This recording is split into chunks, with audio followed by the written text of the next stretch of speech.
Hi friends, welcome to Healthy Cooking Channel. இந்த வீடியோல நம்ம இன்னைக்கு சுவையான மொறு மெதுவடை எப்படி செய்யலாம்னு பார்க்கலாம். 1/4 கிலோ அளவுக்கு உடைச்ச உளுத்தம் பருப்பு, அதிலே தோல் தீட்டின உளுத்தம் பருப்பு எடுத்துருக்கேன்.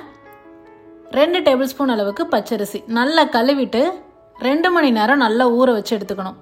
இப்போ பாருங்க நல்லா ஊறி வந்திருக்கு. இதில் இருக்கக்கூடிய தண்ணியை நல்லா வடிகட்டிட்டு மிக்சர் ஜாரில் சேர்த்துக்கோங்க. கூடவே 1/2 டேபிள்ஸ்பூன் அளவுக்கு கல்லுப்பு, மாவு அரைக்கும் போது சூடேறாமல் இருக்கிறதுக்கு கூலிங் தண்ணி சேர்த்துக்கணும். அதாவது ஃப்ரிட்ஜில் ஒரு 1/2 மணி நேரம் தண்ணியை வச்சுட்டு லைட் சில்னஸ் இருந்தால் போதும், ரொம்ப ஹெவியாக வேணும்னு இல்லை. அதை கொஞ்சம் கொஞ்சமாக தெளித்து அரைச்சிங்க அப்படின்னா மாவு நல்லா பந்து போல் வரும். மாவு சூடேறாமல் இருந்ததுனா தான் நமக்கு பந்து போல் கிடைக்கும்.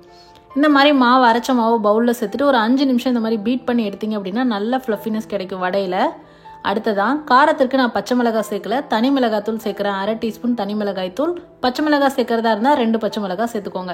1/4 டீஸ்பூன் சீரகம், 1/4 டீஸ்பூன் மிளகு, நறுக்கின வெங்காயம் மீடியம் சைஸ் 1, ஒரு கைப்பிடி அளவு கருவேப்பிலை பொடியாக நறுக்கி இது எல்லாத்தையும் சேர்த்து நல்லா கலந்து விட்டுறணும். இப்போது வடை போடுறது எப்படின்னு பார்த்தீங்கன்னா, ஃபஸ்ட்டு கையை தண்ணியில் நனைச்சிட்டு அதுக்கப்புறமா மாவு எடுத்திங்க அப்படின்னா வடை போடும்போது கையில் மாவு ஒட்டாமல் வரும்.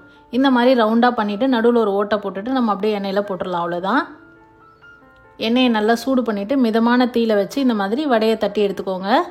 ஒரு பக்கம் வெந்ததுக்கப்புறமா இன்னொரு பக்கம் திருப்பி விட்டு எடுத்திங்க அப்படின்னா நல்லா மொறுன்னு சுவையான மெதுவடை தயார்.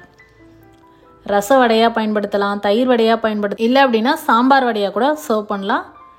தேங்காய் சட்னி வச்சும் பரிமாறலாம். ட்ரை பண்ணி பார்த்துக்கோங்க. கமெண்ட் மறக்காமல் சொல்லுங்கள் ஃப்ரெண்ட்ஸ். இது போன்ற ஹெல்தி ரெசிபிஸ்க்கு மறக்காமல் ஹெல்தி குக்கிங் சேனலை சப்ஸ்கிரைப் பண்ணுங்கள். இந்த வீடியோ உங்களுக்கு பிடிச்சிருந்தா லைக் பண்ணுங்கள், ஷேர் பண்ணுங்கள், கமெண்ட் பண்ணுங்கள். தேங்க்ஸ் ஃபார் வாட்சிங்.